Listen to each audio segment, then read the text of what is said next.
여러분 안녕하세요. 박래호TV의 박래호입니다. 여러분 택시 자격증 취득하기 위해서 공부 열심히 하고 계시죠? 그동안 저하고 같이 쭉 공부하면서 여러분 문제 많이 풀어보니까 자신도 많이 생기죠? 여러분 이 영상 가지고 한 방에 합격할 수 있도록 기원 드리고 또 계속해서 문제 풀어가면서 여러분한테 많은 설명을 드리도록 하겠습니다. 지난 시간에 30번까지 문제 풀어봤죠? 31번입니다. 회전교차로에 대한 설명으로 맞는 거. 회전교차로 여러분 아시죠? 회전교차로의 절대적인 경 뭐예요? 첫 번째, 회전교차로에 회전하는 모든 자동차는 시계 반대 방향으로 도는 것이다. 그 다음에 회전교차로에 진입하는 자동차가 절대적인 양보를 해야 된다. 이렇게 알아두시고 문제 풀어보도록 하겠습니다. 자, 회전교차로에 대한 설명으로 만든 것 그랬어요. 회전교차로는 신호교차로에 비해서 상층 지점수가 많다. 이 얘기는 뭐냐면 회전교차로는 신호교차로에 비해서 부딪히는 점이 많냐 그런 거예요. 부딪히는 점이 많지는 않습니다. 아무래도 부딪히는 서로의 엇갈리는 그런 상태가 많지 않기 때문에 사고가 그만큼 적다라고 보면 되겠어요. 따라서 맞는 것 그랬으니까 1항은 맞지 않는 거고요. 2항, 회전교차로 내에 여유 공간이 있을 때까지 양보선에서 대기해야 된다. 회전교차로 내에서 여유 공간이 있어야만이 들어가는 것이지 여유 공간이 없는데 그냥 삐집고 들어간다고 한다면 사고로 연결되는 게 맞죠. 따라서 2항이 맞는 얘기. 3항, 신호등 설치로 진입 차량을 유도하여서 교차로 내 교통량을 처리한다. 회전교차로는 신호등을 설치하지 않습니다. 회전하면서 서로 돌아가면서 빠져나가고 들어가고 하기 때문에 신호등의 설치를 안 해요. 따라서 맞지 않는 얘기고요. 다음 4항, 회전 중에 있는 차는 진입하는 차량에 양보해야 된다. 진입하는 차량이 양보를 해야죠. 회전하는 차량이 우선입니다. 따라서 1항, 3항, 4항은 틀린 얘기고 2항이 맞는 얘기다. 따라서 맞는 것을 고르시오라고 했으니까 2항에다가 답을 정리하면 되겠습니다. 다음 32번째 문제입니다. 다음 중 회전교차로의 통행 방법으로 가장 적절한 방법으로 올바른 것은 그랬어요. 자, 회전교차로의 문제군요. 1항, 회전교차로에서 이미 회전하고 있는 차량이 우선이다. 맞습니다. 회전하고 있는 차량이 우선, 들어가는 차량이 양보해야 된단 말이죠. 절대권은 회전하고 있는 차량, 시계 반대 방향으로 도는 것이다. 자, 2항, 회전교차로에 진입하고자 하는 경우 신속히 진입한다. 양보하고 그 다음에 천천히 진입해야 되겠죠. 3항, 회전교차로 진입 시에 비상전멸등을 켜고 진입을 알린다. 비상전멸등, 양쪽의 방향지시등을 켜야 될 아무런 이유가 없고 좌측의 방향지시등 하나만 켜고 들어가는 신호만 해주면 됩니다. 다음 4항, 회전교차로에서는 시계 방향 아니다. 주행하는 거 아니죠? 시계 반대 방향이라고 말씀드렸잖아요. 따라서 2항, 3항, 4항은 올바르지 않는 얘기, 올바른 거 골라내라 했으니까 1항이 정답이 되겠습니다. 32번째에서 33번째로 넘어갑니다. 도로교통법상 어린이 통학버스를 특별 보호해야 되는 운전자의 의무를 맞게 설명하고 맞는 걸 골라내라 했어요. 자, 적색 전멸장치를 작동 중인 어린이 통학버스가 정차한 차로의 바로 옆 차로로 통행하는 경우 일시 정지해야 된다. 어린이 통학버스가 간다. 근데 어린이를 승차 내지는 하차한다고 적색불로 깜빡깜빡하고 있을 때는 옆 차로로 가는 자동차가 무조건 섰다 가야 된다 그런 거예요. 왜?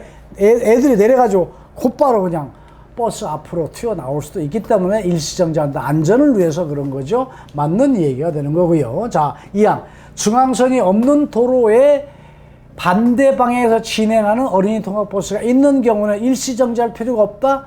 중앙선이 있다 하더라도 양쪽에서 오게 되면 어린아이가 어떤 돌발 행동을 할지 모른단 말이죠. 따라서 필요가 있다. 따라서 이 없다 그랬으니까 틀린 얘기고요. 3항, 이 의무를 위반하면 운전면허 벌점 15점을 부과하나요? 어린이 통학버스가 지나가는데 그 버스를 앞지르게 한다. 어린이가 승하차 한다고 지금 서 있는데 그 자동차 옆을 가면서 일시정지도 않고 앞질리게 해봤다. 벌점 30점이 됩니다. 따라서 15점 틀린 얘기가 되겠어요. 다음 4항, 편도 1차로인 도로에서 적색 전멸장치를 작동 중인 어린이 통학버스가 정차하는 경우는 이 의무가 제외된도 아닙니다. 절대적으로 더 의무가 강조되는 것이겠죠. 따라서 1항이 올바른 설명으로 정답이 되겠고요. 다음 34번째. 교통사고 처리 특례법상 사고 결과에 의한 형사처벌되지 않는 사고. 교통사고 처리 특례법이라고 하는 것은 교통사고로 피해자가 생겼다 하더라도 운전자가 상당한 어떤 잘못, 중대과실이 아니면 처벌하지 않는다, 처벌에 예외를 두겠다 하는 것이 특례법이란 말이죠. 그러나 예외 두지 않고 처벌하겠다는 게 있다. 그게 바로 뭐예요? 사고 결과와 사고 원인으로 나눠가지고, 사고 원인은 12개 항목의 법규 위반으로 사고 나면 형사처벌을 하는 것이고, 그 다음에 사고 결과, 그것은 바로 뭐예요? 피해자가 사망했다든가, 그 사망도 72시간 이내예요. 그 다음 피해자가 많이 다친 경우라든가 뺑소니 한 경우, 이건 사고 원인하고 관계없이 결과에 의해서 형사처벌을 받는데, 이 형사처벌의 양형 기준은 5년 이하의 금고 또는 2천만 원 이하의 벌금형에 처한다라고 되어 있단 말이죠. 따라서 교통사고 처리 특례법상에서 사고 원인은 처벌받는 것이 12개 항목 중대과실, 그다음에 사고 결과에 의해서 처벌받는 것은 3개 항목인데, 72시간 이내에 피해자가 사망한 경우, 피해자가 중상해를 당한 경우, 사고 후에 도주, 뺑소니죠. 이럴 때. 그러나 추락사고하고는 특례법하고는 관계가 없이 형사처벌 대상이 아니다. 따라서 사항이 정답이 되겠습니다. 다음 문제 봅니다. 교통사고 처리 특례법상의 중대과실 12개 항목, 형사처벌 대상이에요. 이 형사처벌 대상이 되는 12개 항목에서 사고가 나게 되면 5년 이하의 금고형 또는 2천만 원 이하의 벌금형을 당하게 된다. 이렇게 보면 되겠어요. 따라서 차간거리 미확보, 전방주시 의무 위반, 졸음운전, 이런 것들은 12대 중대과실, 사고가 나서 피해자가 있다 하더라도 보험에만 가입되어 있다고 한다면 형사처벌 대상은 아니다. 그러나 보도 침범으로 인한 사고, 인도에 차가 올라가서 운행됐어요. 이때는 피해자가 다치거나 죽게 된 경우에 형사처벌 대상, 그러니까 12대 중대과실에 포함되는 것이 사항이고, 1항, 2항, 3항은 12대 중대과실에 포함되지 않는다. 이렇게 보면 되겠습니다. 따라서 사항이 정답이고요. 36번째로 넘어가기 전에 12대 중대과실, 12대 중대과실 하는데 어떠한 것들이 12대 중대과실이냐, 형사처벌 받는 대상이 되느냐, 이런 얘기예요. 따라서 다음 중, 문제가 이렇게 나와요. 다음 중 12대 중대과실에 포함되지 않는 것, 또 내지는 다음 중 12대 중대과실이 어떤 것이냐, 이렇게 나오니까 12개 중대과실 사고 항목, 이것은 꼭 암기를 하셔야 되고, 시험에 꼬박꼬박 나오고, 또 일반적으로 우리가 운행상, 자가용이든 영업용을 하든지 간에 알고 우리가 운행하는 것도 중요하고, 이 사고는 절대 나지 않도록 해야 되겠죠. 첫 번째, 신호 및, 원래는 지시위반 사고예요. 신호위반 사고, 중앙선 침범 사고, 과속 사고. 과속 사고는 규정속도에서 20km 초과된 경우에만 형사처벌 대상이 되고, 규정속도에서 20km가 안 넘은 상태의 과속은 형사처벌 대상이 안 된다. 그러니까 무슨 얘기냐면요, 과속이라고 하는 것은 50km 구간에서 52km를 운행했다. 그 자체도 뭐예요? 2km만큼 속도를 빨리 간 거죠. 2km만큼 과속한 거예요. 그러나 이때 사고가 났다 해서 형사처벌은 안 하고, 그 대신 규정속도에서 20km가 넘게 운행한 거고, 50km 구간에서 70km 이상으로 운행했을 때, 이럴 때 형사처벌 대상이 된다는 과속사고는 단서가 붙어 있어요. 다음, 앞지르기 방법도 금지 장소에서 앞지르기했다. 사고 나게 되면 형사처벌 대상, 철길 건널목의 교통사고, 횡단보도에서 보행자를 다치게 한 사고, 그 다음에 무면허 운전사고, 그 다음에 음주운전으로 사고 낸 경우, 보도 침범 사고, 그 다음에 승객이 추락하는 사고, 버스, 택시도 마찬가지예요. 승객이 제대로 안 탔는데 문을 열고 가서 출발하면서 그냥 떨어진 경우죠. 보도로, 인도로, 차도로, 이럴 때는 바로 승객 추락 사고로 형사처벌 대상이고, 어린이 보호지역에서 어린이를 다치게 한 사고 역시 형사처벌 대상이고요. 그 다음에 적재물, 화물자동차 적재물에 떨어져 가지고 다른 사람을 다치게 한 경우 역시 12대 중대과실에 포함돼서 형사처벌 5년 이하의 금고형 또는 내지는 2천만 원의 벌금 꼬박꼬박 12개 항목 알아두시고 양형 기준도 알아두시기 바랍니다. 문제 물어보죠. 다음 중 12개 중대과실 앞지르기 금지 장소, 앞지르기 금지 장소가 12대 중대과실에 의해서 사고 나면 형사처벌 대상이 되는데 어디다? 다리, 터널안, 교차로상에서는 앞지르기를 절대 해서는 안 되는 금지 장소예요. 그러나 노인보호구역에서 앞지르기 했다고 잘못했다 해서 사고 났다. 이때 12대 중대과실에 들어간 것은 아니고 일반 사고인 것이다 라고 보면 되겠어요. 따라서 사항이 정답이 되겠습니다. 다음 37번째, 교통사고로 인한 운전면허 벌점 처분에 연결이 잘못된 거. 중앙선 침범하게 되면 중앙선 침범 법규 위반에 대한 벌점이 있어요. 30점, 뭐 신호 위반이면 15점. 그 다음에 어린이 통학버스가 가는데 일시정지 안 했다, 30점. 이렇게 벌점이 법규 위반으로 있지만 피해자가 생겨서 피해자가 어떤 상황이었느냐에 따라서 벌점이 또 추가가 되는 거죠. 사망, 72시간 이내에 사망을 얘기합니다만은 피해자가 사망했다. 한 명당 얼마? 90점, 중상자 한 명당 15점, 경상자 한 명당 5점, 부상신고 한 명당 얼마예요? 2점이 됩니다. 2점. 운전면허 벌점 처분에 대한 내용을 한번 보도록 하죠. 자, 사망 한 명당 90점이에요. 사고 발생으로부터 몇 시간 이내? 72시간 이내. 중상자 한 명 알아두실 건 뭐냐? 여기는 3주 이상을 중상자라고 그런다. 의사의 진료에 의한, 말하자면 진단서라고 보면 되겠죠. 그다음에 경상은 한 명당 5점인데 3주 미만에서 5일 이상 치료를 요하는 부상자, 이걸 경상이라고 그렇습니다. 그 다음에 부상신고는 5일 미만의 치료를 요하는 가벼운 찰과상 받은 거죠. 이때인데 한 사람당 2점 알아두시기 바랍니다. 따라서 부상신고는 한 명당 매요 2점인데 3점이라고 되어 있으니까 사항이 정답이 되겠습니다. 다음 38번째 봅니다. 운전면허 벌점 기준이 되는 신체상의 연결이 잘못된 거 그랬어요. 사망은 72시간 이내라고 했죠. 맞고요.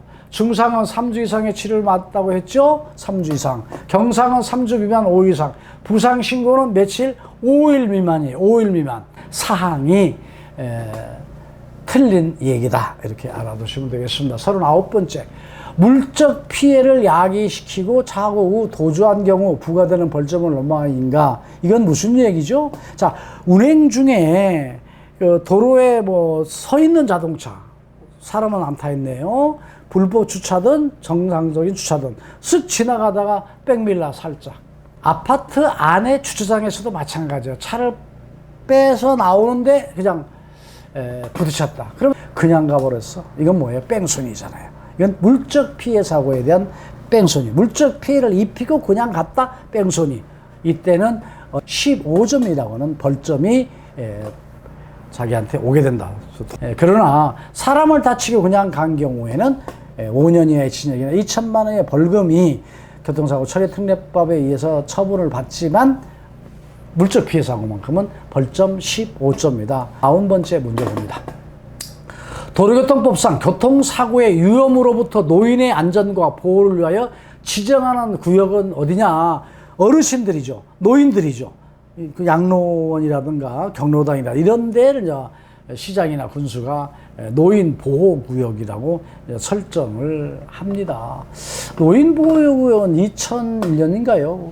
문경시에서 처음으로 노인 보호 구역을 지정하면서부터 각 시도에 노인 보호 구역의 중간중간이 있지요. 이것을 어르신이라고 하는 노인들의 안전과 보호를 위해서 노인 보호구역인데 이것은 시장과 군수가 지정하고 관리한다. 이렇게 보면 되겠습니다. 다음 문제입니다. 41번째 문제를 봅니다.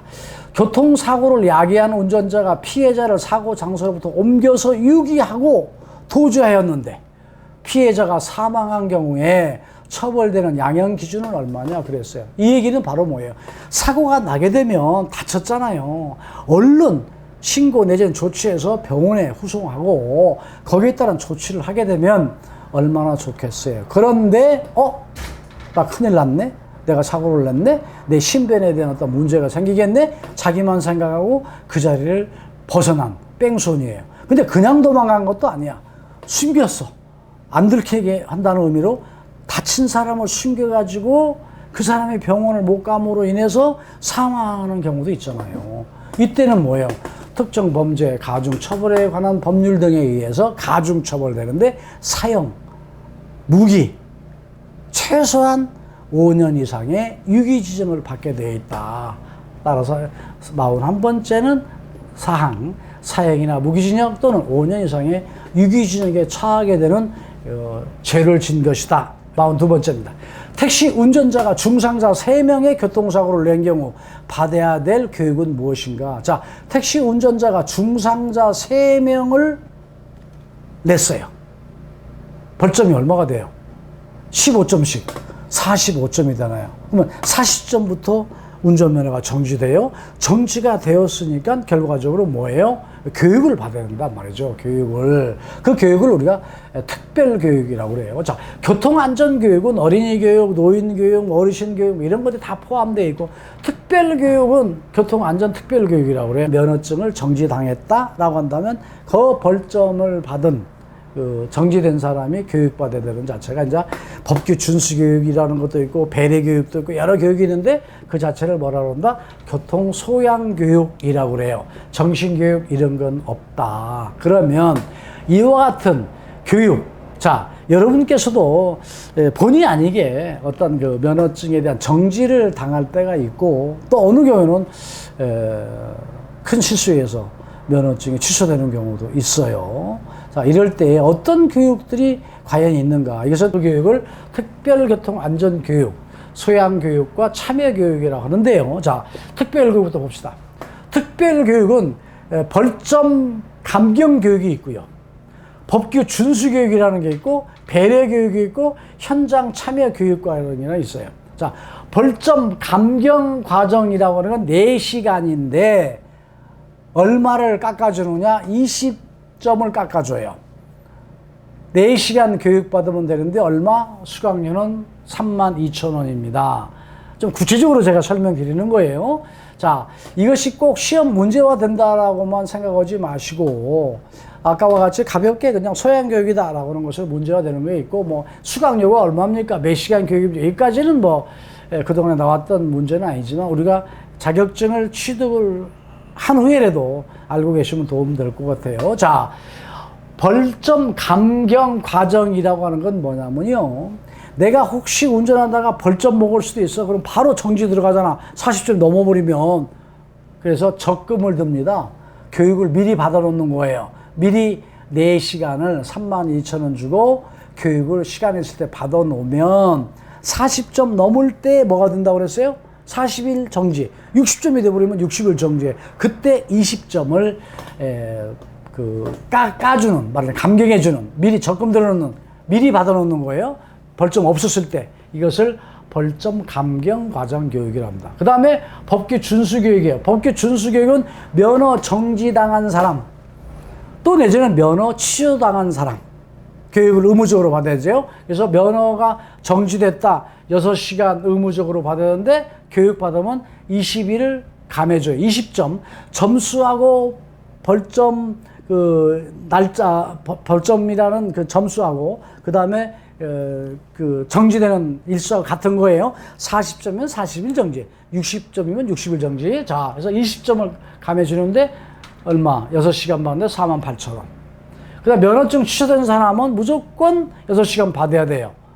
뭐 이 사람은 뭐 취소됐으니까 감경이라는 거 깎아주는 건 없는 거죠. 48,000원 주고 교육을 받으면 면허증을 주겠다. 안 받으면 면허증 취득이 안 되는 거죠. 그 다음에 배려교육이 있어. 배려교육은 뭐냐면 왜 상대방 배려를 안 해가지고 그랬습니까? 보복운전한 경우죠. 보복운전한 경우는 6시간 교육을 받아요. 보복운전으로 면허 정지됐다 그러면 20일을 감해줍니다. 얼마 교육받았으니까 48,000원. 그러나 보복운전을 뭐랬죠? 취소됐다고 한다면 감경 자체는 취소되니까 벌점하고는 관계없이 넘어가 버리는 거죠. 그 다음에 현장 참여교육 과정 8시간 했어요. 이건 바로 뭐냐면 벌점을 받은 사람이 20점을 감면받기 위해서 교육을 받았어. 80점이에요 지금. 80점 되어가지고 80일 정지. 그래서 이 교육을 받았어요. 6시간. 그래서 20점. 60일 정지잖아요. 60일 정지는 한 2달 동안 정지돼야 되잖아요. 그런데 현장 참여 교육이라는 게 따로 있습니다. 이 교육 8시간을 받게 되면 여기에다가 30일을 더 감해주는 거예요.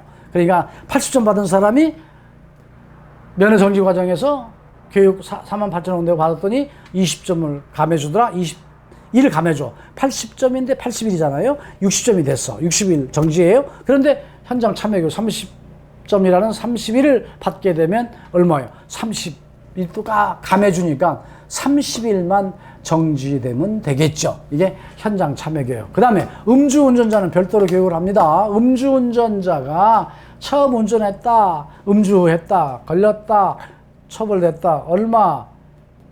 12시간 교육받습니다. 수강료 얼마예요? 1회당 32,000원이에요. 근데 3회를 받아야 돼.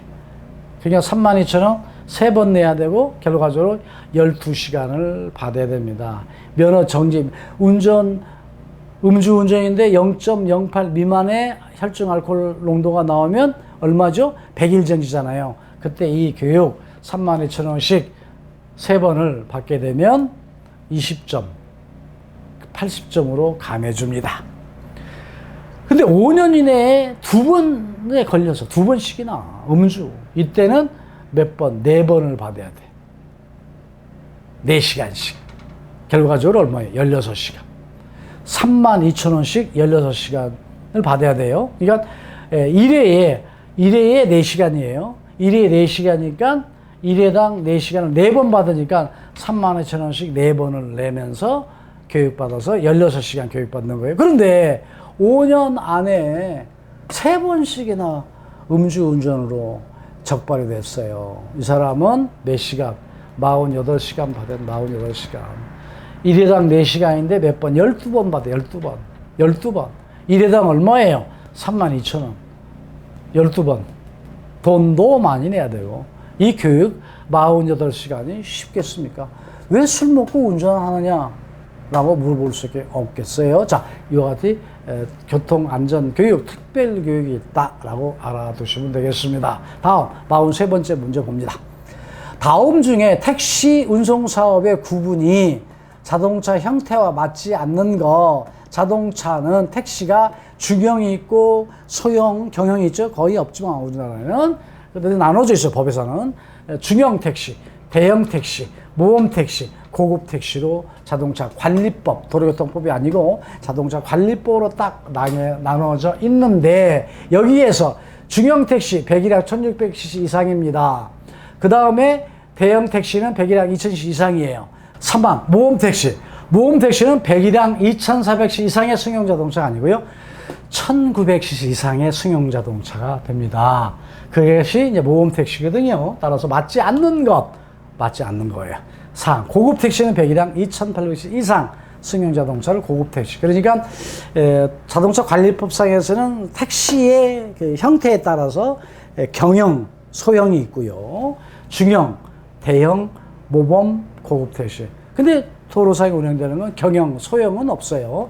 되겠죠? 이것을 여러분들께서 공부하시기 편하고 또 내지는 암기하기 쉽도록 한 번 더 정리를 해보면 이와 같이 경형, 소형, 중형, 대형, 모범, 고급형이 있는데 아마 경형과 소형은 뭐 1000cc 미만, 1600cc 미만이지만 이것은 거의 우리 도심지에서 또 우리나라 여건에서는 거의 운행되고 있지는 않는다. 그 얘기는 바로 자동차 관리법상에서는 자동차 소형이 있고 경형이 있으니까 해놨지만 중형, 대형, 모범, 고급형은 이런 식으로 나눠져 있다라고 배기량을 가지고 기준에서 나눠져 있다 알아두시면 되겠어요. 다음 44번째 봅니다. 택시의 윗부분에 택시임을 표시하는 설비를 부착하지 아니하고 운행할 수 있는 택시. 택시는 다 위에 지붕에 이렇게 택시라고 하는 표시를 하도록 되어 있잖아요. 그러나 할 필요 없는, 하지 않아도 되는 거. 고급형 택시는 택시라고 하는 위에 표시를 하지 않아도 된다. 그러나 중형 택시라든가 모범형이라든가 또 내지는 소형 택시들은 다 택시라고 하는 것을 표시해서 멀리서 택시라고 하는 걸 승객들이 알 수 있도록, 이용자들이 알 수 있도록 해놨단 말이죠. 그러나 고급형은 표시하지 않아도 된다. 보면 되겠습니다. 45번째입니다. 택시 운전자로 취업 전에 이수해야 되는 신규교육은 몇 시간 이수해야 되느냐? 택시 운전자라고 한다면 운전면허증 갖고 있어야 돼요. 그 다음에 지금 여러분이 공부하는 자체가 뭐예요? 자격증. 이 자격증이 있어야 택시 운전하잖아요. 그 다음에 교육을 받아야 되는데 자격증 따고 난 뒤에 어떻게 취업할 때에 16시간, 하루에 8시간씩 이틀 16시간을 받아야 되는데 교육기관에서 받으면 돼요. 보통 일반적인 교통연수원이라고 생각하면 되겠습니다. 거기서 받으시면 되겠어요. 따라서 16시간 받는다. 46번째입니다. 다음 중 운수 종사자의 교육과 관련해 틀린 것 그랬어요. 자, 사고 안 나고 벌점이 없지만 5년이 안 됐기 때문에 1년에 4시간 교육받아야 돼요. 단 5년이 넘은 상태인데 무사고 무벌점이라고 한다면 경년제 2년에 한 번씩 받는 거예요. 맞는 얘기. 이양 운수 종사자 신규 교육 시간은 몇 시간이라고 그랬죠? 16시간 맞습니다. 3. 운수 종사자의 준수사항을 위반하여 과태료 처분을 받은 자는 안전교육을 받아야 된다. 운전자의 준수사항을 지키지 않아서 과태료를 냈다. 안전교육하고 관계가 없습니다. 따라서 이것은 교육 대상자가 아니에요. 4. 무사고, 무벌점 기간에 10년 미만인 운전자인데 무사고, 무벌점 어떻게 한다? 1년 건너뛴다고 그랬죠? 경련으로 4시간. 그러나 5년 이내는 무조건 1년에 한 번씩 4시간 받아야 되고 10년이 넘었다. 5년 넘었는데 계속 무사고, 무벌점인 무범 운전자 입장이죠. 그때는 2년에 한 번씩 4시간의 보수교육을 된다. 알아두시고요. 47번째. 어린이나 영유아를 태우게 되는 표시를 하고 도로를 통행하는 어린이 통학버스를 앞지르기를 하게 되면 얼마의 벌점이 되느냐? 통학버스가 노란 차지요. 어린이 통학버스. 세계적으로 공통이라고 생각하면 다 노란색이에요. 이 버스가 있다. 대부분 서 있다고 하는 것은 어린이가 타거나 어린이가 내릴 때예요. 그러다 보니까 위에 이제 적색 경광등으로 반짝반짝 알리는 거예요. 애들이 내리는데 걔들이 갑자기 차 앞으로 뒤로 팍 튀어나갈 수 있는 돌발 상황을 가질 수 있어요. 그렇기 때문에 자동차는 옆에 있는 자동차나 뒤에 오는 자동차는 무조건 섰다 가야 된다. 일시정지해야 된다. 안 지켰다 얼마? 30점의 벌점이 되겠습니다. 다음 48번째.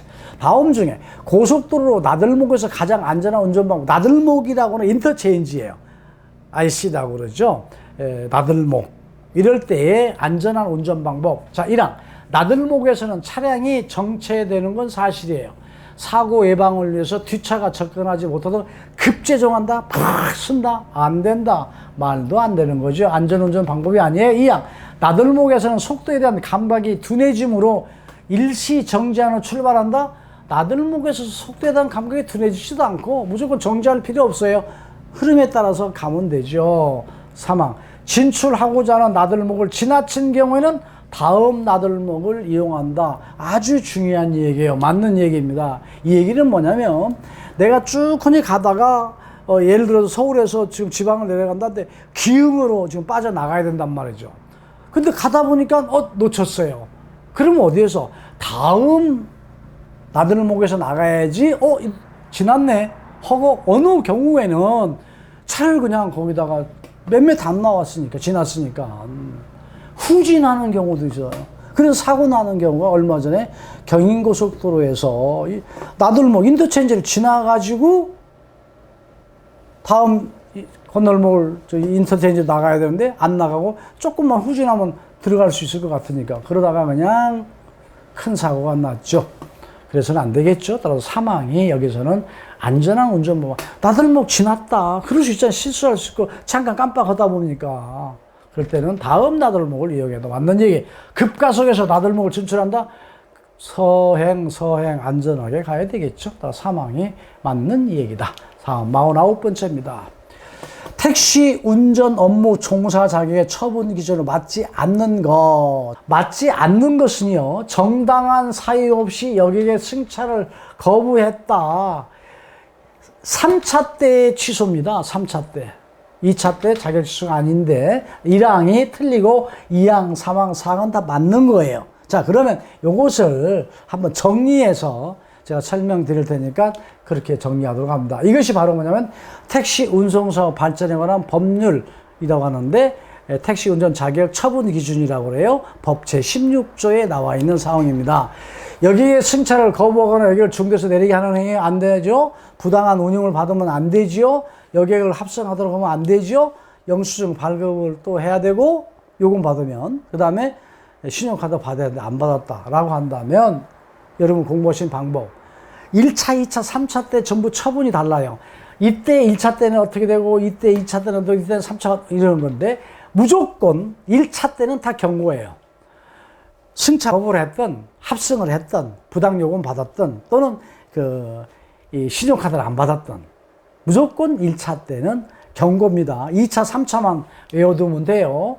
이때 승차 거부했어요. 중도에서 내리겠다. 2차 때 자격증 30일, 3차 때 자격 취소. 부당한 요금을 받았어요. 1차 때 무조건 경고, 2차 때 자격증 30일, 3차 때 자격 취소.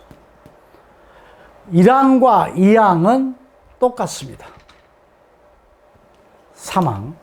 여객을 합성하도록 했다. 1차 경고, 2차 정지 30일이에요. 3차 때 정지 20일.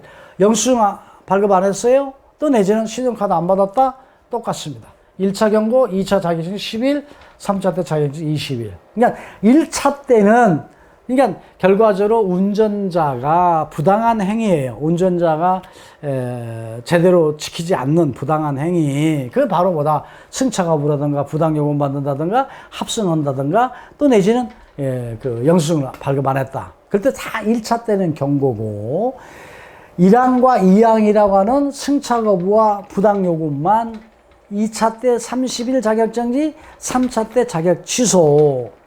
그 다음에 여객을 합승했다, 또 영수증 발급하지 않았다, 이건 자격 취소는 없어요. 3차 때 자격증 20일, 2차 때는 10일이다. 그래서 1항과 2항은 내용이 같고 처분이, 그 다음에 3항과 4항은 또 처분이 같다. 이런 식으로 여러분이 공부하는 요령으로 알아두시면 도움이 될 걸로 봅니다. 다음 봅시다.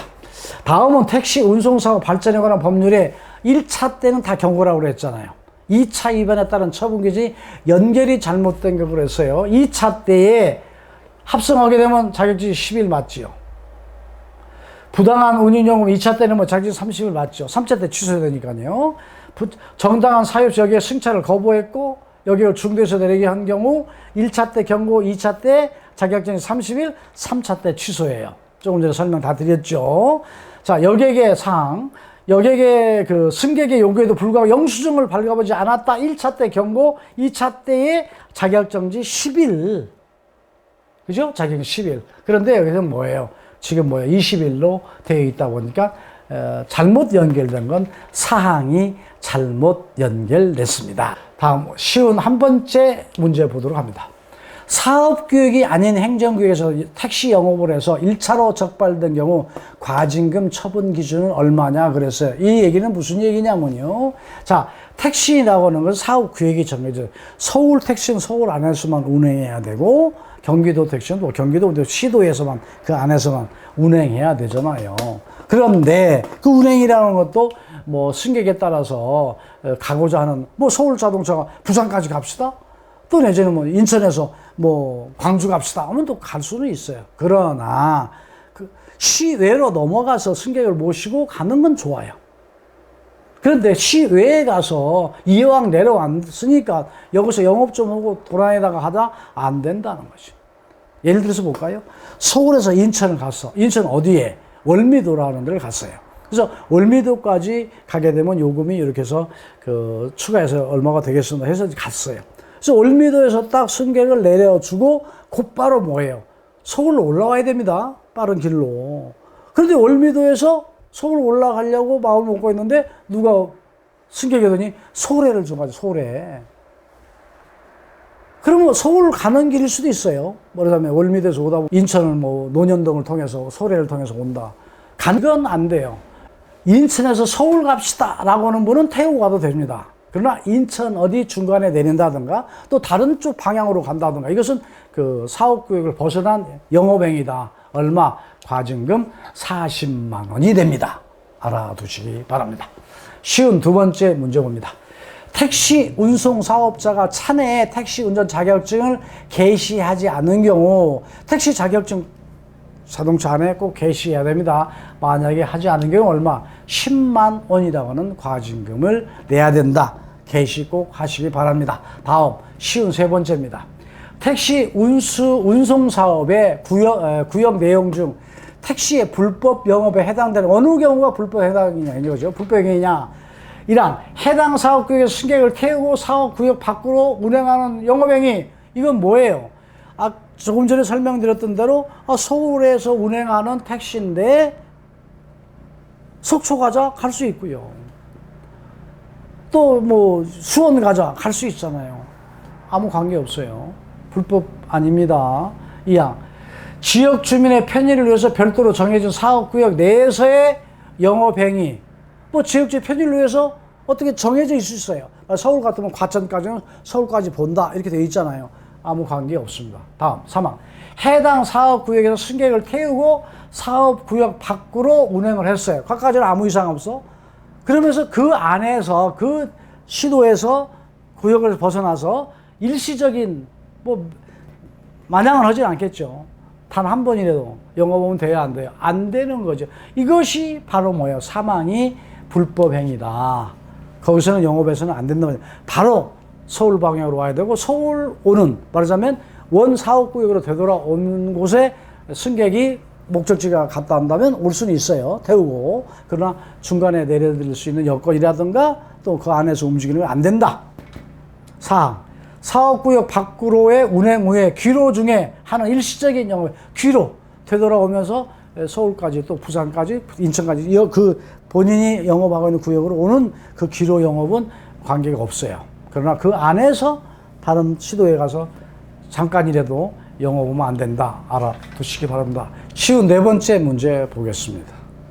다음 중 택시 운전 자격이 취소되는 경우, 어느 경우에 여러분이 고생해가지고 공부 열심히 해서 땄던 자격증이 취소되느냐 그런 거죠. 취소되지 않도록 해야 되겠습니다만 1항 택시 운전 자격증을 차 안에 게시하지 않은 경우 과징금만 내면 되지 자격증 취소가 되는 건 아니고 곧바로 붙이면 되죠. 2항 사업용 자동차를 운전할 수 있는 운전면허가 취소되는 경우 운전면허가 취소가 되면요 여러분이 소지하고 있는 앞으로 소지하게 되는 자격증도 같이 취소가 됩니다.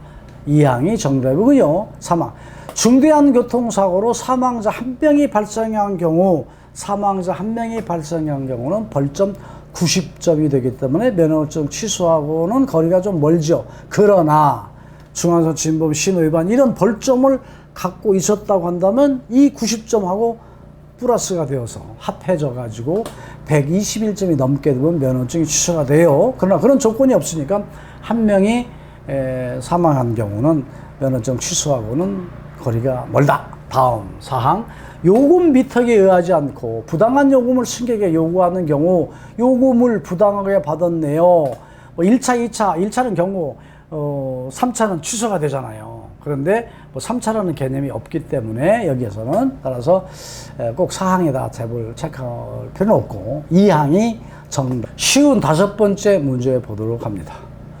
여객자동차 운수사업법상 택시 운전 자격 취소에 해당되지 않는 것. 어느 경우는 취소가 되는데 어느 경우에는 취소가 안 되느냐 그런 거죠. 1항, 2항, 3항, 4항 중에 3개는 취소가 되는 모양이고 하나는 취소가 안 된다. 그러니까 취소 안 되는 해당되지 않는 거니까 취소 안 되는 경우 찾아내라 그래서 1항 택시 운전 자격증을 타인에게 대여해 준 경우 자격증 남한테 빌려줘서 운전하게 하면 취소해요. 면허증도 타인에게 대여해 주면 빌려줘서 운전하게 하면 그 면허증도 취소랑 똑같습니다. 2항 요금 미터기를 사용하지 않고 부당한 요금을 받은 경우 이런 경우는 과징금으로 끝나는 것이지 자격증이 취소되는 것은 아니죠. 따라서 2항이 정답이 됐고요. 운수사업법 위반으로 징역형 이상의 형을 받은 경우 자격증 취소가 됩니다. 4항 택시 운전자 자격정지 처분 기간 중에 택시 운전 업무에 종사한 경우 면허 정지를 당한 사람이 자격정지나 마찬가지죠. 이때에 영업을 했다, 운행을 했다, 택시 업무를 했다. 이건 바로 뭐예요? 면허증 정지에 운전하고 똑같은 거죠. 따라서 취소가 됩니다. 따라서 취소가 안 되는 것은 이 항이 과징금으로 끝나는 것이지 자격증 취소가 되는 것은 아니다. 이렇게 보시면 되겠어요. 쉬운 6번째입니다. 범칙금 납부 통고서의 기일 내에 범칙금을 납부하지 않게 되면, 자, 범칙금, 자, 중앙지검 질문했군요. 6만 원. 신호 위반했어요. 6만 원. 이런 등등. 안전띠 안 매면 또 3만 원이죠. 이런 등등의 범칙금을 내야 되는데, 그 범칙금이 언제까지 내라고 날짜가 정해져 있잖아요. 근데 그 날짜까지 못 냈다. 고의로 안 냈던 간에 또 내지는 모르고 안 낼 수도 있죠. 이때 그 기간이 지나게 되면 즉결 심판을 받아야 돼요. 사항이 정답이 되겠습니다. 다음 쉬운 7번째입니다. 택시 운전자가 운전 중에 휴대전화를 사용했네. 아, 휴대폰, 핸드폰 쓰면 안 되죠. 여러분 다 알고 계시죠? 벌점이 15점이고요. 그 다음에 여기에 따른 그 범칙금이 6만 원, 핸드폰 사용하지 않도록 해야 되죠. 사고 나요. 위험합니다. 다음 쉬운 8번째입니다.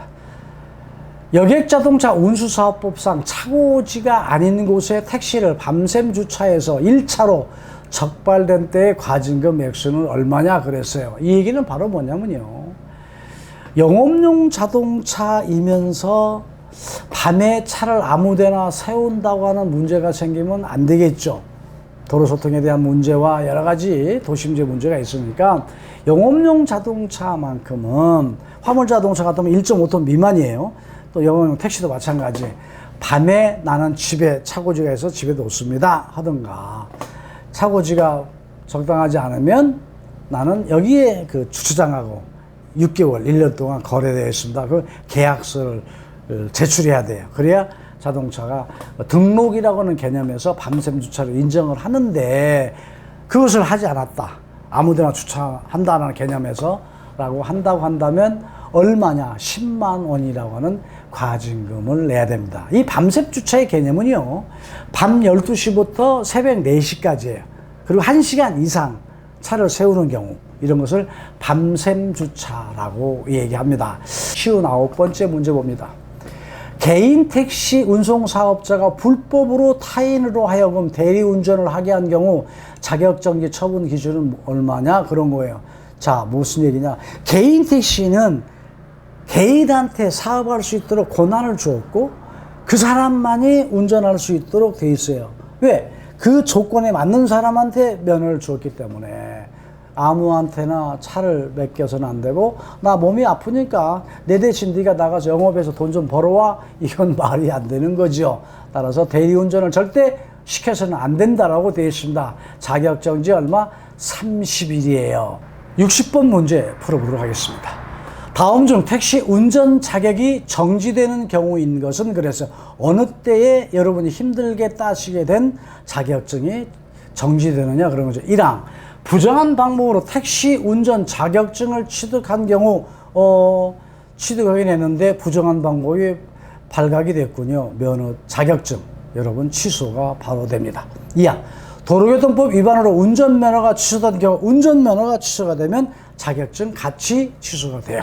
3항 파산 선고를 받고 복권되지 아니한 경우 자격증 취소가 그대로 유지가 됩니다. 4항 정당한 사유 없이 운수 종사자의 교육과정을 이수하지 않는 경우, 이때는 자격증 취소가 되지 않고 자격증 정지가 돼요. 그래서 교육을 이수하게 되면 그 자격 정지가 풀어지게 되겠죠. 따라서 1항, 2항, 3항은 자격증 취소가 되고요. 3항만 자격증이 정지되는 사항이다. 이렇게 알아두시면 되겠습니다. 오늘 또 60번까지 풀어봤습니다. 다음 강좌에서 다시 또 여러분이 한 방에 시험 합격할 수 있도록 문제풀이를 하겠습니다만, 이 영상 가지고 여러분이 한 방에 합격할 수 있도록 제가 설명드렸던 내용 다시 한번 또 되돌려 보면서 이해하시기 바랍니다. 오늘 또 여러분 공부하시라고 수고 많으셨어요. 좀 쉬었다가 또 공부할 수 있도록 다음 편에서 여러분 또 만나 뵙도록 하겠습니다. 여러분 건강 유의하십시오.